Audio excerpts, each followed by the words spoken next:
so new and clean, while U.S. warships look so shabby. The salt in seawater and even sea breeze can corrode metal. If a warship sails at sea for a long time, it can easily become rusty, and black markings can be seen.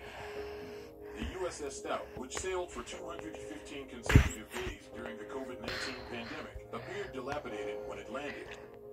Photos Hi guys. blew up on the internet, along with the question of whether U.S. Navy Time ships to are well maintained. role play as a US Navy ships are scary used in conflicts black and missions monster. all around the world, more so than many other navies. This means they float at sea for long periods, and at the end of their deployments, they naturally have rust, which is difficult to deal with during a voyage.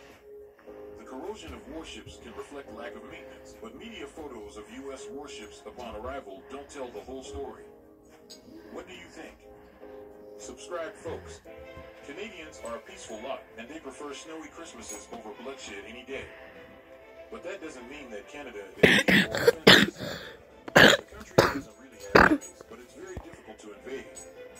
The strongest armor Canada has is its geographic location and size. It's the Time to and is surrounded on three sides by the glacial No one waters of the even Arctic, Atlantic, and Pacific Oceans, with freezing temperatures and inescapable snow throughout the country. These barriers are enough to deter the most powerful army in the world. The only way to invade Canada is through the U.S. in the south.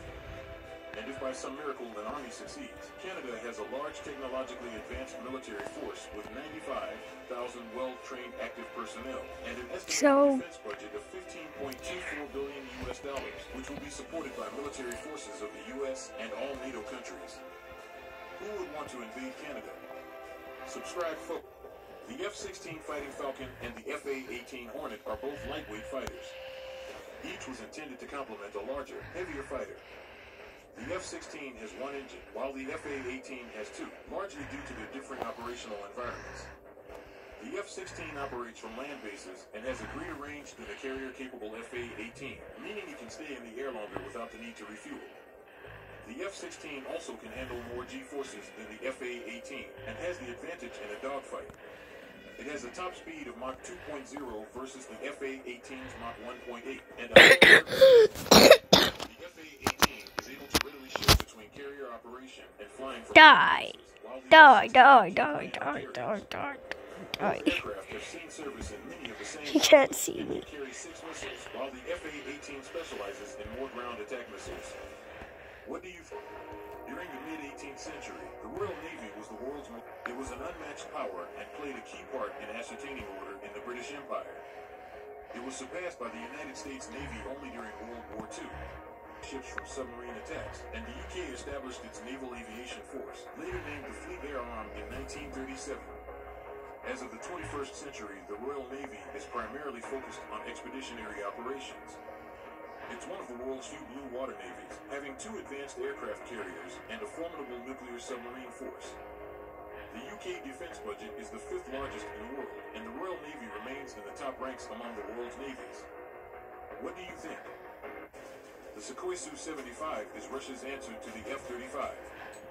It's a cheap, relatively simple jet meant as an alternative to the American flagship jet, but what makes it cheap? The Su-75 Checkmate is a single-engine stealth fighter under development mainly for export. It has a diverterless inlet, a V-shaped tail, and internal weapons bays.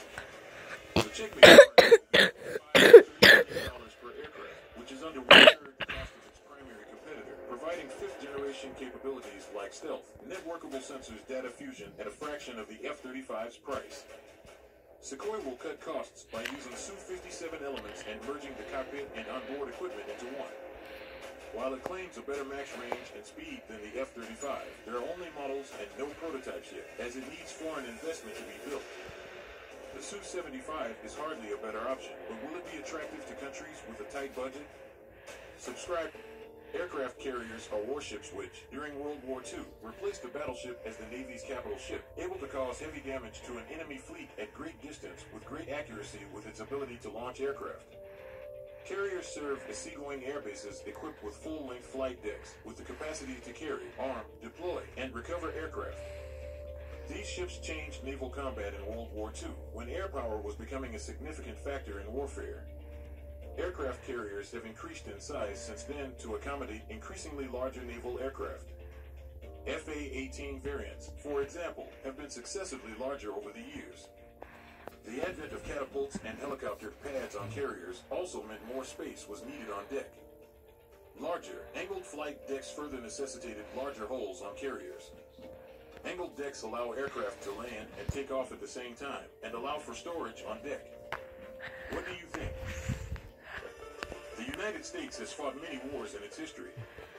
However, since the Mexican-American War in 1916, the U.S. has not been successfully invaded. The U.S. is virtually impossible to invade because, for one, it has the most powerful armed forces in the world. America is also among the most technologically advanced and innovative countries in the world. Its military is equipped with the latest technology, and this makes it difficult to defeat. There is no army in the world as technologically advanced as America's, and this makes an invasion of the U.S. impossible. Another reason is because of its alliances. The U.S. is a member of NATO, which provides a mutual defense guarantee to all Black anomalous. Any country that tried to invade America would have to go to war with all of NATO. The U.S. also has good relations with its neighboring countries, and potential opponents have to cross the ocean to risk an invasion. What do you think? Subscribe, folks. The war in Ukraine is the first real test of Russia's new conventional force against another conventional military. Russia has occupied large swaths of land in eastern Ukraine, created a land corridor along the Black Sea coast, and positioned itself outside of Ukraine's capital, Kyiv, although Ukrainian forces have taken back much of the city. One of the main reasons why Russian forces have incurred huge losses is that the Kremlin prioritizes... You don't tell me what to do. The invasion has had limited strategic value and has required Russia to weaken its positions on other fronts. The Russian military can continue to conscript soldiers with little training as long as it needs to, but it lost the majority of its trained soldiers and pro-Russian separatist forces in the battles of Kyiv and Severodonetsk. The Russian military is running out of weapons more so than soldiers. When the fighting stops in Ukraine, Russia's military force will emerge weaker. What do you think? Why was the F-117 retired after so few years in service while other military aircraft are in service for many decades? The F-117 Nighthawk was the U.S. Air Force's first operational stealth aircraft. It entered service in 1983 and was famously shot down by a 30-year-old SAM system. The reason for retiring the F-117 was due both to inherent design issues and the rise of new weapon systems to replace it.